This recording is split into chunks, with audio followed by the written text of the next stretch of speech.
Representando a promotoria de Campina Grande, doutora Juliana Lima Salmito.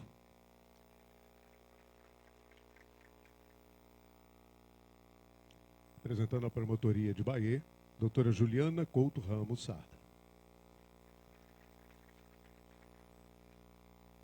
E promotor da Justiça da promotoria de Cajazeiras, doutor Levi Emanuel Monteiro de Sobel.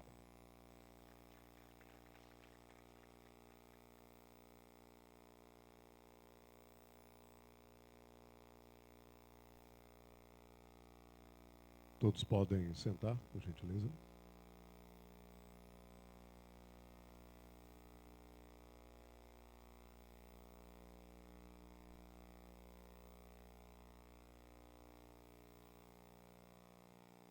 E ouviremos a palavra do senhor Procurador-Geral de Justiça do Ministério Público da Paraíba para abrir esta nossa capacitação, doutor Antônio Hortêncio Rocha Neto. Bom dia a todos e a todas. É com imensa satisfação que recebemos tantos da Polícia Militar do nosso estado. Coronel Romildo, amigo, parceiro de tantos trabalhos. É importante, e isso eu tenho defendido ao longo desse nosso mandato, que a gente possa estar cada vez mais unido, principalmente com aqueles órgãos, poderes, entes que são parceiros de trabalhos do Ministério Público. Eu entendo o Ministério Público como um órgão que muitas vezes serve de elo de junção de outros órgãos para uma atuação conjunta e que a gente possa resolver problemas de maneira conjunta, mais eficaz e resolutiva. A Polícia Militar é uma grande parceira. A gente tem esse carinho especial pela polícia. Nós que fazemos controle externo da atividade policial, mas a gente entende, assim como a corregedoria, nós que fomos promotores corregedores, Coronel Romildo, que nesse controle externo da atividade policial, muito mais para que a gente possa estar de mãos dadas, caminhando, melhorando um serviço do que propriamente um controle. E é nesse contexto que fazemos essa capacitação dentro de um tema tão importante que é a abordagem policial. Por quê? Porque uma abordagem policial feita dentro das regras que nós temos hoje, principalmente de decisões dos tribunais superiores, ela é importante para a polícia, que vai fazer e vai cumprir a sua função de uma forma mais efetiva e correta, evitando problemas para os policiais, como também para o Ministério Público, porque o que os senhores fazem no dia a dia é um trabalho que vem posteriormente para o Ministério Público na atuação criminal que o Ministério Público tem. Então, se isso estiver sendo feito da maneira correta, sem vícios decorrentes da atuação, evitando nulidades, então isso é importante para a polícia, que evita ações que posteriormente possam ser anuladas, e vai ser uma perda de tempo, como também para o Ministério Público, que vai conduzir a ação penal. E, ao final, para toda a sociedade, que é para ela que o nosso trabalho do Ministério Público, o da polícia, todo esse trabalho é direcionado. Então, é com muito carinho, com muita honra que preparamos esse trabalho, essa capacitação para todos.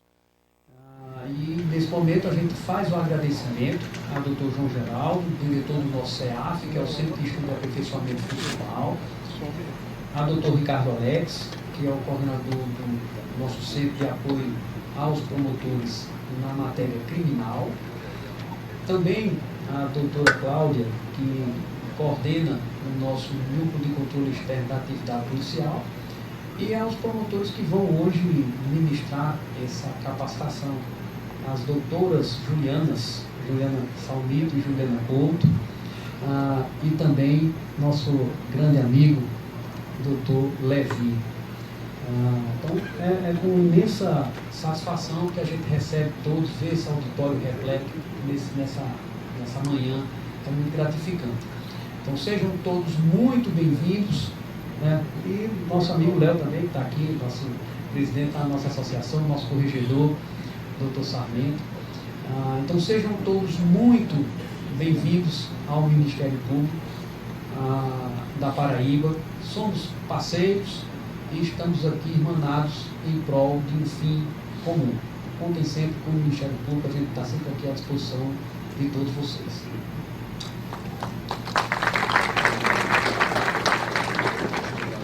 A palavra nesse momento, senhor Procurador de Justiça, diretor do SEAF, doutor João Geraldo Carneiro. Primeiramente, gostaria de saudar na mesma pessoa do Procurador-Geral de Justiça, Antônio Rocha Neto, e aos demais que serviço nessa manhã, feliz manhã, na pessoa do doutor Ricardo Alex, né? E gostaria de que era o nosso presidente do CAU e também da doutora Cláudia Bezerra. Sintam todos os demais aqui prestigiados e cumprimentados. Vou ser muito breve, porque o doutor Antônio Hortêncio não deixou quase nada para eu falar. Mas, e também, porque eu costumo dizer que quem tem que trazer um conteúdo maior é exatamente aqueles que vêm com a missão de trazer os ensinamentos dentro dos seus limites e suas atribuições na condição de ministrante. Mas quero agradecer e parabenizar a todos vocês da Polícia Militar, agentes e delegados da Polícia Civil e todos os outros demais que estejam aqui presentes, porque para o CEAF, que é o Centro de Estudo e Aperfeiçoamento do Ministério Público do Estado da Paraíba, é uma alegria poder estar em parceria com o nosso CAU e os outros órgãos aqui, como já foi de Polícia Militar, e poder estar nesse evento, que está denominado Capacitação Justa Causa. E eu acho que não tem causa mais justa do que essa capacitação, onde deve-se ficar bem acelerada a importância do trabalho da briosa polícia, tanto militar como civil, no sentido de que essa prestação voltada para um treinamento de abordagem policial de suspeito seja sempre feito com todo o critério que já é estabelecido na nossa legislação vigente, a evitar assim eventuais vulnerabilidades, como constatações de abuso de autoridade e outras situações que não é bom nem para a polícia, nem para o Ministério Público, e muito menos para a sociedade. E o que a sociedade busca nessa prestação de serviço é exatamente a sua segurança cidadã, e a gente visa também, como Ministério Público, uma segurança jurídica. E nesse sentido eu faço meus agradecimentos e não vou deixar de fazer um comercial pelo CEAF. Sei que na briosa polícia existem várias pessoas que têm ou a formação jurídica ou se encontram na formação jurídica, e o CEAF está com a publicação de 2 editais vigentes para a publicação de artigos. E aos que interessarem, na página do Ministério Público tem um acesso direto, e seria muito bem-vindo a participação de integrantes da Polícia Militar, da Polícia Civil, certo? Com publicações de artigo em nossa revista, que tem ISSN, e nós estamos à disposição de vocês, inclusive aguardando o artigo do Coronel Ronildo, que assim já se comprometeu. E um bom dia, muito obrigado a todos os senhores e parabéns pelos grupos que organizaram esse evento. Obrigado. Apenas para reforçar, os nossos policiais que estão em pé aí atrás, quiserem ocupar todos esse espaço aqui na frente, está designado para vocês. Podem ficar à vontade, por favor.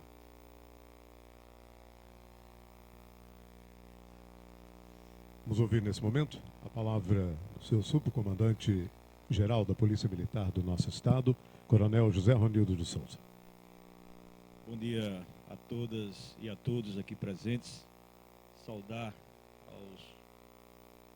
a mesa, na pessoa do excelentíssimo Procurador-Geral, doutor Antônio Hortêncio, e os demais procuradores que se encontram aqui, e promotores e promotoras de justiça. Saudar na pessoa do Coronel Timóteo, comandante regional, todos os militares aqui presentes, na pessoa da doutora Maísa, os policiais civis. Minhas senhoras, meus senhores, meu cordial bom dia. Primeiro, justificar, procurador, a ausência do nosso comandante-geral, o coronel Sérgio. Estava previsto a vinda dele, mas devido a aquisição do secretário para uma reunião logo mais em seguida, ele já foi adiantando para essa reunião enquanto eu dividi com ele essa missão aqui. Mas dizer que a Polícia Militar sente-se honrada por estar participando desta capacitação, e aí parabenizar aos idealizadores, o Dr. João Geraldo, o Dr. os promotores, o NCAP, porque para nós que fazemos a Polícia Militar é muito importante esse feedback entre a nossa instituição e o Ministério Público, para que o Ministério Público também conheça um pouco mais do papel do policial militar. Muitas vezes nós somos mal compreendidos em virtude da dinâmica que é a atividade policial. Aqui, doutor Hortêncio, a plateia aqui está muito bem dividida. Nós temos presentes aqui todas as modalidades de policiamento que aplicamos dia a dia na rua. Esses homens e mulheres que trabalham diuturnamente, seja na operacionalidade, seja na parte administrativa, eles têm uma função primordial, que é a manutenção da ordem pública. E muitas vezes a dificuldade que nós encontramos no dia a dia para esse cumprimento da nossa missão constitucional termina tendo esses atritos, esses mal compreensão da atuação dos nossos policiais, porque muitas vezes eles e elas têm que decidir, tomar uma decisão em frações de segundos, e às vezes somos mal compreendidos por isso. Mas que nós que fazemos a Polícia Militar sentimos muito honrados em terem sido convidados, inclusive, diga-se passagem, doutor Geraldo, as equipes do interior do estado, lá da nossa querida Cajazeiras, já está pedindo também que essa capacitação chegue até lá. E doutor Ricardo Alex já me confessou aqui que vai estender essa capacitação para todos os comandos regionais no estado da Paraíba. São 4 comandos regionais. Então é importante que o nosso efetivo, que hoje chega a cerca de 10.500 homens e mulheres, possa ter essa capacitação. E aumentar mais ainda essa parceria entre a Polícia Militar e o Ministério Público. Desejo uma boa capacitação a todos e parabéns pela iniciativa, senhor Procurador-Geral, doutor Hortêncio. Muito obrigado. Convidamos para ocupar lugar aqui à frente o Procurador de Justiça, que acaba de chegar, doutor Francisco Glauberto Bezerra, também ex-secretário de Estado da Segurança, tanto do Rio Grande do Norte, quanto do nosso estado da Paraíba. Seja bem-vindo. Ouviremos nesse momento a palavra da diretora-geral da Cadepol, delegada de polícia, doutora Maísa Félix.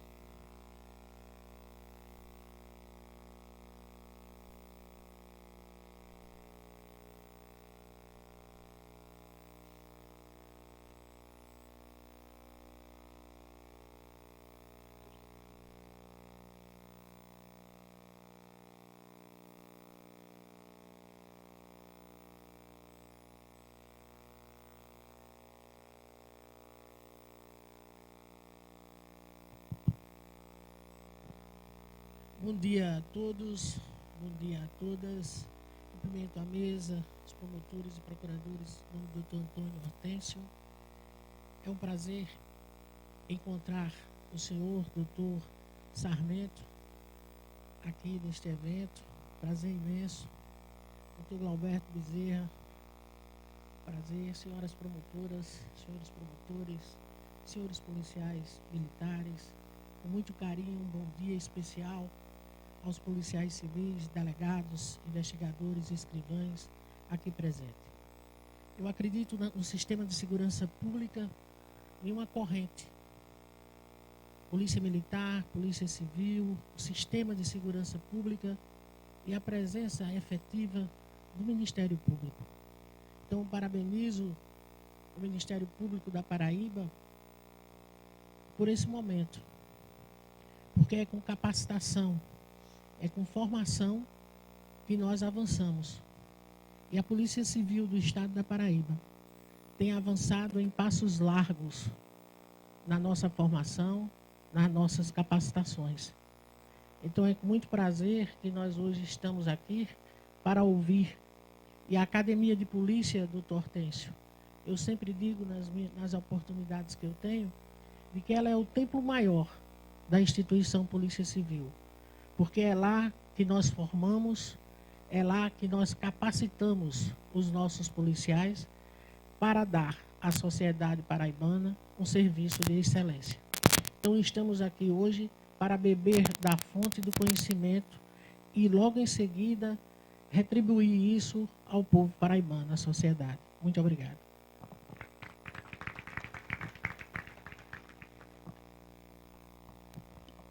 Ouviremos nesse momento a palavra do senhor promotor de justiça, coordenador do Centro de Apoio Operacional Criminal, Dr. Ricardo Alex Almeida Lins.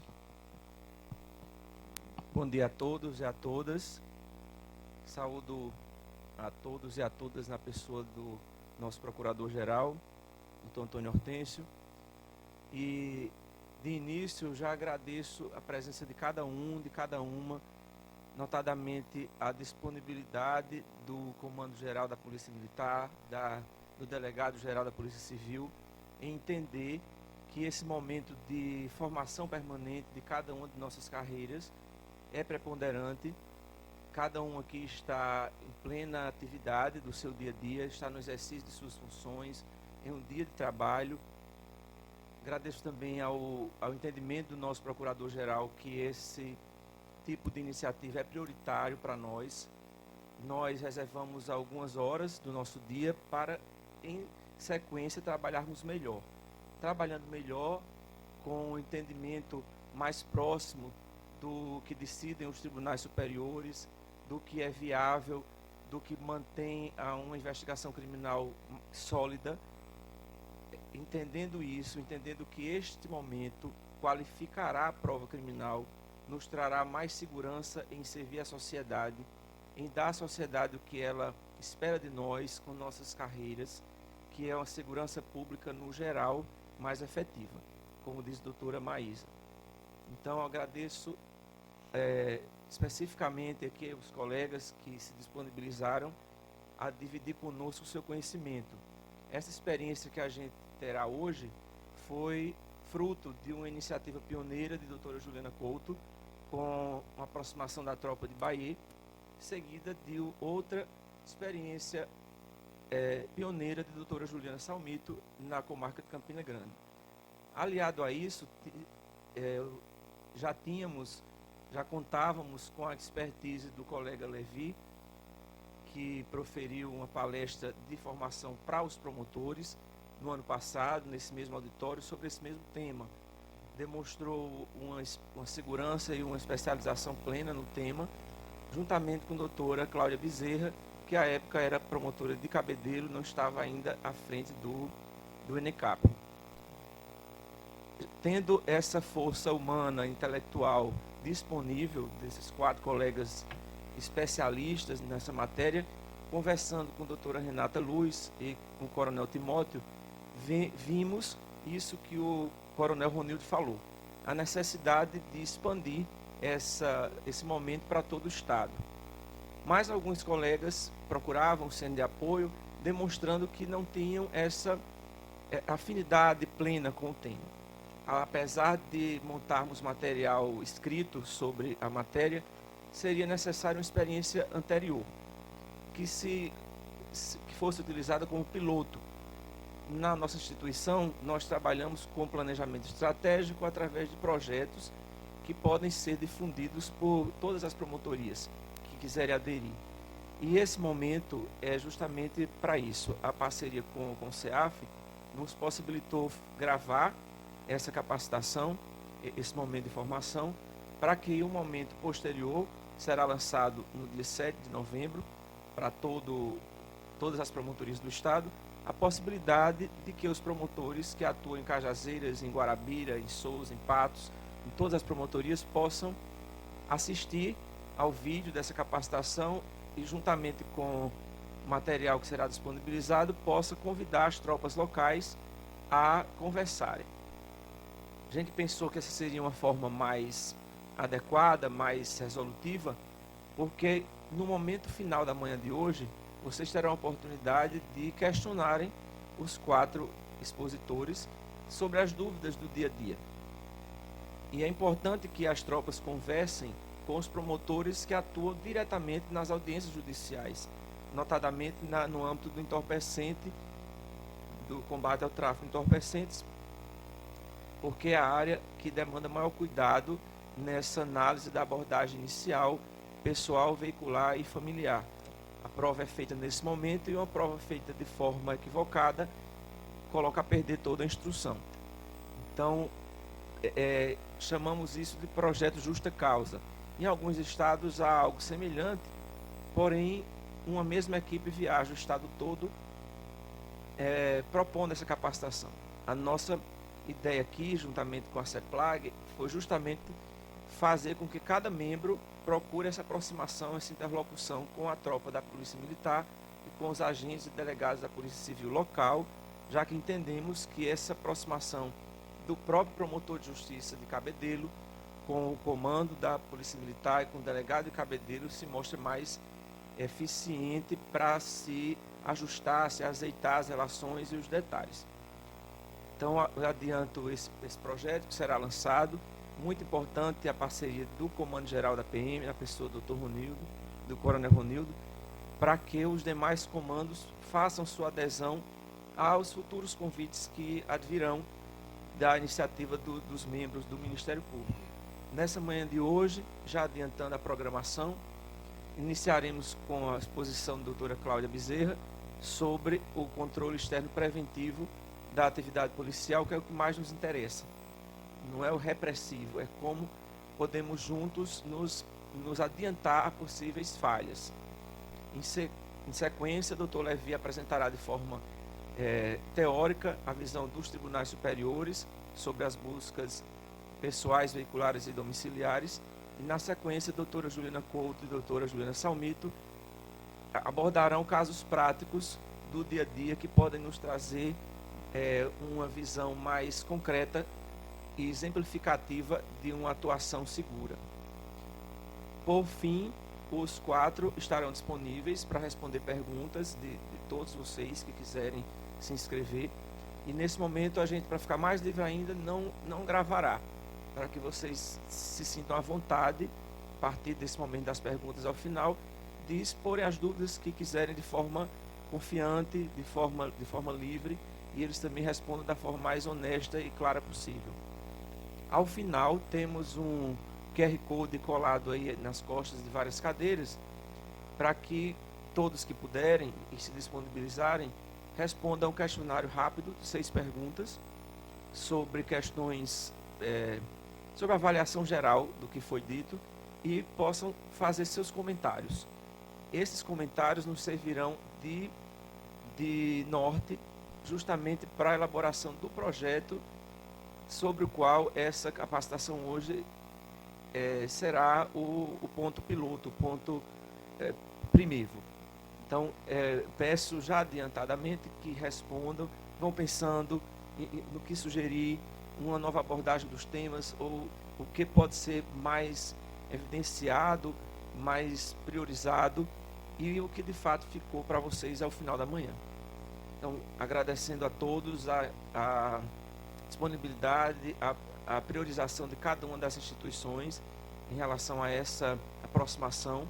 Nós compomos o mesmo sistema de justiça e, se trabalharmos separadamente, ficamos os 3 fracos e não daremos à sociedade o que é nosso dever dar. Agradeço a todos, estaremos juntos nessa manhã de hoje até o meio-dia e espero que essa ocasião, essa oportunidade se repita de fato, como já adiantou o Coronel Ronildo, por todo o Estado. Obrigado.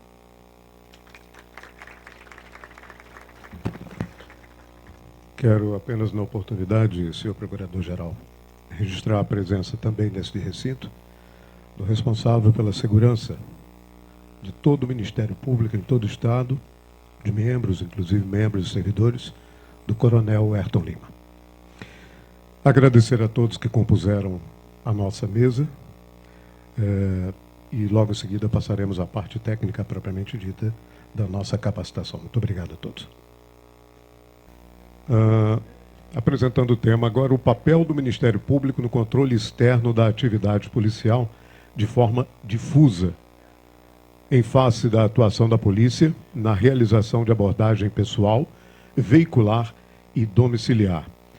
Doutora Cláudia de Souza Cavalcante Bezerra, promotora de justiça, está com a palavra e convidada a subir nesse momento. Doutora Cláudia.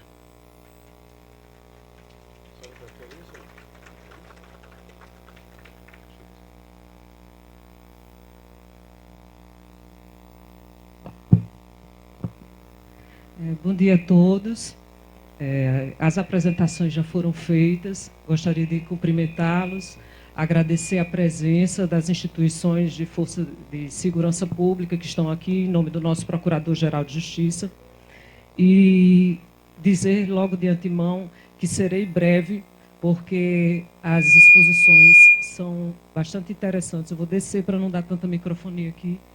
E explicar um pouco onde é que o Ministério Público se encaixa, né? Agradecendo aqui a presença da Polícia Civil na pessoa da doutora Maísa, né, diretora da Acadepol, acho que uma das figuras mais queridas da Polícia Civil, que eu só escuto elogios, sobretudo quando estamos presentes na posse dos novos concursados, os relatos sempre são os mais carinhosos, e a presença dos militares na pessoa do coronel Ronildo, que está aqui conosco. Pois bem, e nossos colegas, né, doutora Renata Carvalho, enfim, sintam-se todos cumprimentados e abraçados. Porque o núcleo do controle externo da atividade policial entendeu essa necessidade e até de antemão agradecer o convite a doutor Ricardo por participar desse projeto. É uma construção de vários atores, né, a doutora Juliana Couto, doutora Juliana Salmito, doutor Levi, mas doutor Ricardo Alex é o grande maestro desse momento estratégico que nós vivenciamos, sobretudo em razão de uma necessidade, né? A demanda ela vem em razão de uma necessidade. O que é que vem se percebendo ao longo da última década, sobretudo, é que um grande número de decisões judiciais vem anulando os processos, né? Decisões de tribunais superiores vem anulando os processos, e, sobretudo, nessas três temáticas, né, de abordagem domiciliar, de busca domiciliar, de abordagem pessoal, de busca veicular. Esses são os preferidos e que se chegam rapidamente às cortes superiores, sobretudo com o incremento dos processos eletrônicos. Então, é muito rápido, qualquer caso, chegar às cortes superiores. E isso, muitas vezes, acaba tendo consequências e provocações no âmbito do controle externo. Então, a minha missão aqui hoje é rapidamente só desmistificar, mostrar o papel do Ministério Público nesse controle externo, que ele não é só repressivo, como adiantou o nosso Procurador-Geral, mas que ele é muito mais preventivo, ele é muito mais proativo, ele é muito mais colaborador. Porque, como dito aqui, somos todos integrantes de um único sistema de justiça e queremos nada mais que a aplicação correta da lei na qualidade de fiscais do ordenamento jurídico. Então, eu vou só dar uma explicada, né, para explicar uma passada para explicar o posicionamento do Ministério Público. Vou pedir para lá, desculpa.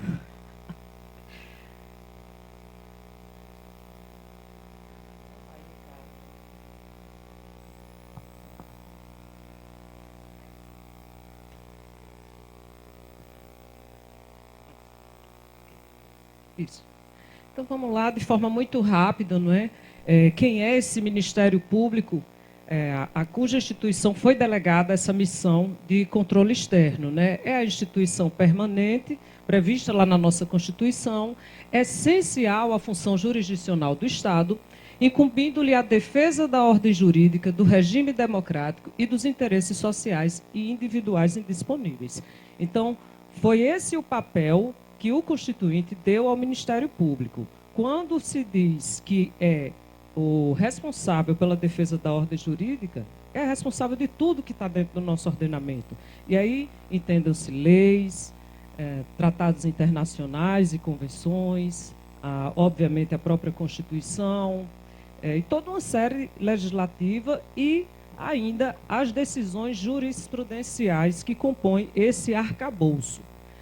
Dentro da própria Constituição, foram previstas diversas funções institucionais, mais relacionadas com o nosso tema. Eu coloquei algumas aqui nos slides, que são as primordiais com o que nós vamos conversar hoje. Pagou, Ricardo. Voltou. A de promover privativamente a ação penal pública, e aí começa o nosso elo maior, porque a atuação do sistema de segurança, ela vai preparar a prova, que essa prova vai virar um inquérito, né? Ela vai começar ali na rua, no mais das vezes, numa abordagem veicular, pessoal, numa busca domiciliar. Aquilo vai ser formalizado pela Polícia Civil, quando já não é também desencadeado por ela, para servir a uma ação penal pública que vai ser promovida pelo Ministério Público. Também tem como função zelar pelo respeito dos poderes públicos e dos serviços de relevância pública assegurados nesta Constituição, promovendo as medidas necessárias à sua garantia. O serviço de segurança pública é um serviço de relevância pública. Então, já se enquadraria aí, quando o Ministério Público ele vai fiscalizar políticas públicas de saúde, políticas públicas de educação, as próprias políticas públicas de segurança, ele já se enquadraria aí, na qualidade de fiscal do ordenamento jurídico. Só que o Constituinte quis ainda que o Ministério Público estivesse mais próximo da polícia. Ele entendeu que, para o serviço relevante de segurança pública, não bastava deixar essa expressão lá de cima. Então, ele atribuiu uma função especial destinada nessa nossa temática, que é a de exercer o controle externo da atividade policial. E o que é isso? Aqui é o grande enigma que eu quero desmistificar. A palavra controle remete muito a essa situação repressiva, a contenção. Vai querer ditar como é que a polícia vai trabalhar, vai fiscalizar, vai punir. Não, a situação não é essa, porque se fosse para isso, se fosse do aspecto de punição, de repressão, nós não precisaríamos desse dispositivo. A gente já faria no primeiro, como o Ministério Público já vai buscar a aplicação de penalidades ao gestor de saúde, ao gestor de educação, a toda pessoa que violar o ordenamento jurídico. Então, não precisaria. Esse dispositivo, ele é um dispositivo de aproximação das instituições, Ministério Público e órgãos de segurança pública.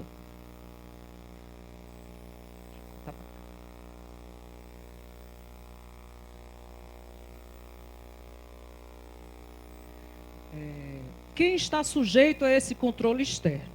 Né? As leis orgânicas falam do controle externo e a resolução do Conselho Nacional do Ministério Público, a mais atual, a 279, ela deixa bem claro que estão sujeitos a essa atuação ministerial os órgãos, né, relacionados no artigo 144 da Constituição, que é o que quando se trata da segurança pública, bem como as forças de qualquer outro órgão ou instituição a que se atribua parcela de poder de polícia relacionada com a segurança pública e a persecução penal. Então, aí quando ele fala em persecução penal, mais uma vez cai na questão das provas que nós precisamos especializar para garantir uma persecução penal eficiente. E aí, quais são os objetivos do controle externo? Né?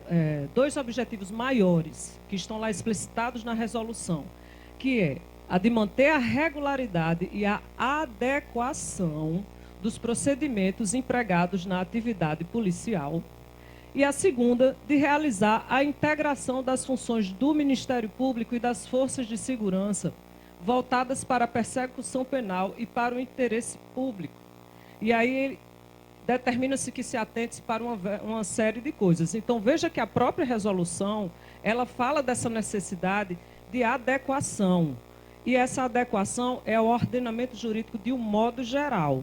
A jurisprudência, ela não é algo estanque, como a lei seca, a lei fria. Ela é algo que ela vai se moldando a partir de conceitos evolutivos da sociedade, a partir de casuística, vão sendo lançados novos parâmetros. E é uma função de controle externo zelar para que haja adequação da atividade policial a esses novos parâmetros, exatamente para que não se gere a ineficácia da atuação de atores da segurança pública e a consequente impunidade de quem viola esse ordenamento jurídico.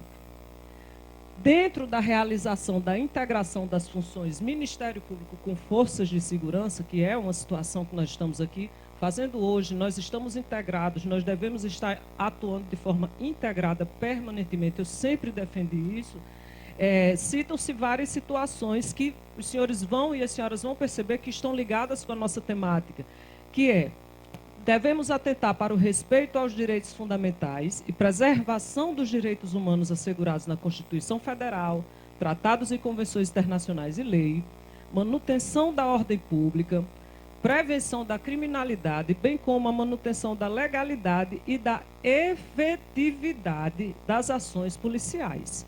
Muitas vezes, eu sempre converso, esse encontro que nós estamos tendo aqui, eu já tive a oportunidade de ter em diversos batalhões, em diversas situações, já recebi lá no prédio do NCAP turmas e também informação, e a gente sempre conversa no sentido de que a ação policial, ela só termina, ela só se torna efetiva, exitosa, quando o processo termina lá atrás, que ele transitou julgado.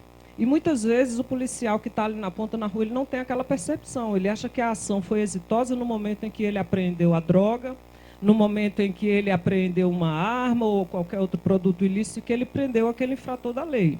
Hoje em dia, lamentavelmente, trabalha-se mais buscando vícios na forma de procedimento do que nos casos concretos. Então, a atuação da polícia militar, a atuação da polícia civil é altamente vigiada hoje pelos atores processuais. E é nisso que os senhores precisam se preparar. Os senhores estão sempre muito preparados para a guerra tática, para estar na rua, para fazer as operações, mas os senhores precisam se preparar para a guerra jurídica. Isso é importante, saber o que é que o ordenamento jurídico exige atualmente, porque, como eu disse, isso não é estanque, de procedimento operacional. E isso vai influenciar no terceiro nível de guerra, que é muito difícil, que é a guerra informacional. Né? Uma operação policial desastrosa, uma operação policial que resulta numa situação que a sociedade vai ver de forma adversa, aquilo nem terminou de ser lavrado, o procedimento ali já está em todos os meios de comunicação e normalmente não atribuindo elogios, infelizmente, à atuação policial. Então, o olhar nosso para que essa técnica, essa atuação, essa operacionalização seja mais técnica dentro dos padrões exigidos pela jurisprudência, vai proteger os senhores, de certo modo. Não é? Conhecimento é poder. Né? Conhecer como está a jurisprudência hoje vai trazer segurança jurídica para a sociedade, para o processo e também para a própria atuação policial. Então, aqui, essa questão de garantir que essa ação seja efetiva, porque lá no final o processo não foi anulado, foi julgado, o infrator da lei teve a pena dele imposta e ali sim pode-se ter certeza. Qual é uma coisa que fica um vácuo? Nós não temos um sistema completo, então, quando a Polícia Militar efetiva uma ação policial, uma operação, e chega lá na frente, aquilo é anulado e o processo cai inteiro, o policial militar nunca toma conhecimento daquilo, doutor Levi, nunca toma. Às vezes a autoridade policial, o delegado de polícia, ele toma conhecimento quando o inquérito é arquivado. Vamos lá, o Ministério Público reconheceu que teve uma prova que foi ilícita ali, foi obtida de alguma forma com violação do que a jurisprudência impõe hoje e não tem como oferecer aquela denúncia arquiva, a autoridade policial ela vai ser comunicada daquele arquivamento. Mas o policial militar que lá atrás desencadeou aquela ação, muitas vezes não tem conhecimento. Então, ele segue achando que a atuação dele foi ótima porque ele retirou droga das ruas, ele retirou arma das ruas, só que não estamos conseguindo punir o infrator da lei. Ainda dentro dos objetivos e do que se deve atentar no controle externo, está previsto lá que nós zelemos pela finalidade, a celeridade, a eficácia o aperfeiçoamento e a indisponibilidade das atividades de investigação criminal conduzidas por órgãos de segurança pública, a prevenção, olha a palavra, a prevenção ou a correção de irregularidades, ilegalidades ou abuso de poder relacionados com as atividades de investigação criminal e de natureza correicional produzidas por órgãos de segurança pública. A superação de falhas na produção probatória, inclusive técnicas para fins de investigação criminal. Então, toda essa busca da gente está previsto lá como função do Ministério Público, o papel do Ministério Público, ajudar a prevenir, ajudar a corrigir, orientar, esse papel consultivo para evitar falhas, para fazer o aprimoramento, para que nós tenhamos a eficácia do processo da persecução penal. E as demais, a probidade administrativa no exercício fim da atividade policial e a modificação das estruturas institucionais das forças policiais para o correto enfrentamento e superação de desigualdades decorrentes de preconceito de gênero. Só passar rapidamente para os senhores entenderem que esse controle externo, ele é algo que ele é inerente a todo representante do Ministério Público. Ele não está concentrado só no núcleo de controle externo da atividade policial. A depender das situações, algumas matérias vão ser tratadas pelo núcleo, algumas matérias podem ser tratadas por cada promotor de justiça que vai atuar em sua comarca, que vai atuar nos seus casos. Então, ele vai ser difuso quando ele é exercido por todos os membros do Ministério Público com atribuição em áreas criminal e cível, inclusive, e quando do exame dos procedimentos investigatórios de qualquer natureza, bem como nos processos judiciais que lhe forem atribuídos. Nesse caso, o promotor, com o exercício do controle externo difuso, ele vai procurar prevenir ou corrigir as falhas nos casos concretos. Ele vai atuar no agente ou ele vai atuar na situação envolvendo os casos concretos. E o controle concentrado, ele é desenvolvido por órgãos especiais. Em cada Ministério Público, de cada estado, de cada ramo, vai ter um órgão para exercer o controle externo na modalidade concentrada.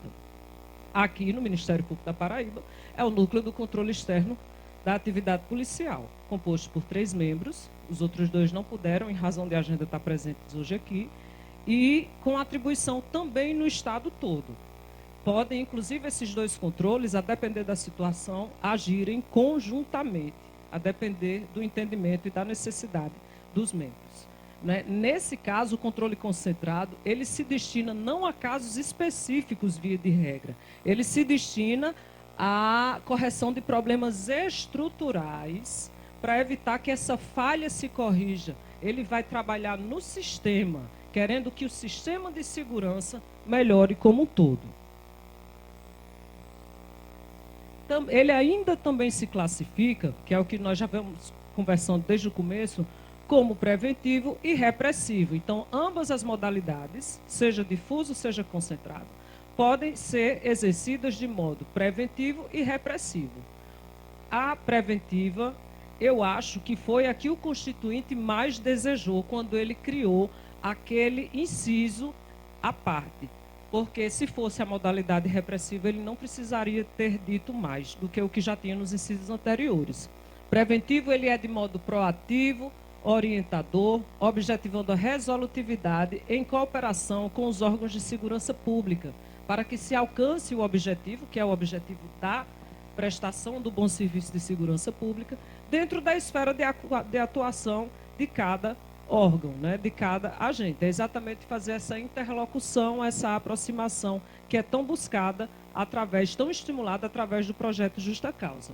E o controle repressivo, que ele é um controle de menor dimensão, ele ocorre após a prática da irregularidade e ele vai incidir no agente que eventualmente caiu em situação de abuso de poder ou contrariou o ordenamento jurídico, objetivando a sua responsabilização em diversas esferas. Ele é um controle menor. Se o controle preventivo ele age melhor, o repressivo quase não vai aparecer, Levi, quase não vai aparecer. Porque o que é que acontece?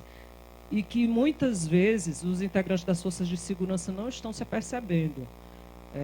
Quando existe uma anulação processual, eles reconhecem uma ilegalidade, não raramente vai vir a comunicação para o Ministério Público apurar aquele procedimento operacional, se ele foi violador de algum direito ali protegido na Constituição. Então, hoje nós temos diversos dispositivos aí direcionados a autoridades, né, lei de abuso de autoridades, crimes perpetrados por agentes da administração pública, e isso não é o desejável. Isso aí é quando tudo já deu errado, inclusive a própria instrução processual deu errado, foi anulada, então recursos públicos foram gastos, o agente de segurança achou que estava ali bem prestando serviço à sociedade, mas infelizmente por não observar um novo direcionamento da jurisprudência, ou às vezes até observou e esqueceu de esclarecer isso no processo, tudo foi por água abaixo e chega a essa situação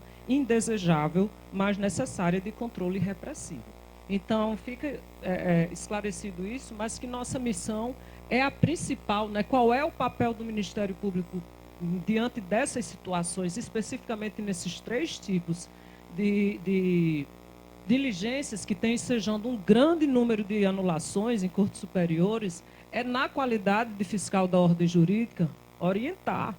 O papel principal é orientar e exigir que sejam observados, né, os procedimentos operacionais estejam adequados à jurisprudência consolidada dos tribunais superiores.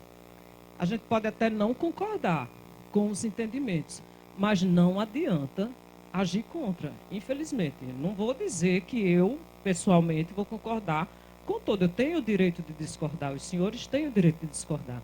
Mas não adianta fazer contrariamente. Por quê? Porque a jurisprudência dos tribunais superiores, ainda que não sejam súmulas vinculantes, elas são parâmetros orientadores de toda a atividade jurisdicional.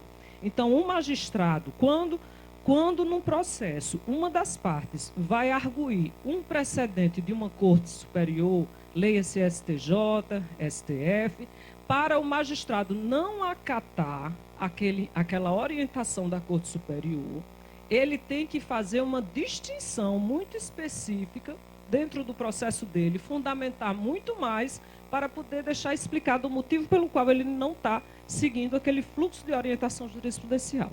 E sabe-se que, dado ao excesso de trabalho, dado ao excesso de processos que existem no Brasil, o magistrado não vai poder, ele pode até querer, mas ele não vai poder se debruçar suficientemente, e ainda mais sabendo que muito provavelmente a sentença dele vai ser anulada lá em cima. Então, muitos ainda fazem, ainda remam contra a maré, ainda têm o seu entendimento próprio, mas não adianta, porque hoje em dia o recurso ele chega muito rapidamente à Corte Superior e aí é aplicado. Não adianta. Então, a gente tem que agir de forma integrada com a segurança pública para observar essa segurança jurídica, que leia-se. É bom para a sociedade, é bom para o cidadão, porque ele já sabe o padrão que a polícia vai operar.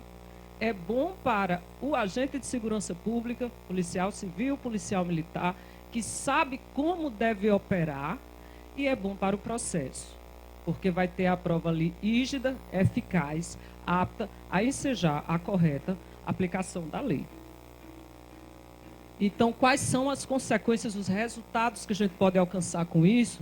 Não é? Que é o aperfeiçoamento dessa atuação dos agentes e o melhor aproveitamento. A gente sabe que o número de policiais, por mais que gestores façam novos concursos, coloquem em serviço extra, a gente sabe que não consegue acompanhar o recrudescimento, infelizmente, da criminalidade. Então, dentro do efetivo que se tem, não usar aquela força de forma eficaz que vai ensejar a punição, a condenação, a retirada daqueles agentes criminosos das ruas, do seio da sociedade, por inobservância, isso é muito ruim. Então, a gente não está cumprindo o princípio da eficiência no sentido de entregar o mais com menos, né? Porque está investindo em ações que muitas vezes são anuladas. Então, o resultado de observar isso é garantir que esse melhor aproveitamento preservar os direitos fundamentais dos cidadãos. Aqui os colegas vão falar sobre questões de inviolabilidade do domicílio, da busca, os parâmetros novos da jurisprudência, o incremento da segurança jurídica da atividade policial, como eu já falei, a qualificação da prova, isso é muito bom para o Ministério Público, e da eficácia da persecução penal e para a sociedade, né? Não para o Ministério Público que vai ter, porque o Ministério Público vai buscar a correta aplicação da lei. Mas é muito bom quando a gente está numa instrução criminal, que vê que aquela prova está qualificada, que o policial está seguro ao prestar seu depoimento, que ele fez o padrão, que está adequado à jurisprudência, que ele lembrou de esclarecer tudo aquilo, porque às vezes eu até me sinto convencida de que foi feito, mas ali na pressa, na lavratura do flagrante, esqueceu-se de se declinar uma circunstância que seria tão importante lá na frente. Então, tem que municiar de todos os detalhes, de todas as circunstâncias que acompanharam aquele procedimento operacional, né? Para evitar declarações de nulidade e, consequentemente, o prêmio do infrator da lei, que é a impunidade. E também, por fim, prevenir a responsabilização de agentes de segurança pública por eventuais acusações de irregularidades, ilegalidades ou abuso de poder. Então, uma atividade preventiva, ela vai evitar a atividade repressiva, né? As ações das corregedorias, as ações do núcleo de controle externo ou dos promotores na modalidade difusa. Então, é isso que a gente objetiva, no sentido de dar-nos as mãos para podermos construir um sistema de justiça eficaz. O nosso objetivo é esse. Mais uma vez, eu agradeço a presença de todos, peço desculpas pela demora, mas só para que os senhores entendam o papel, a missão do Ministério Público nessa temática. Muito obrigada.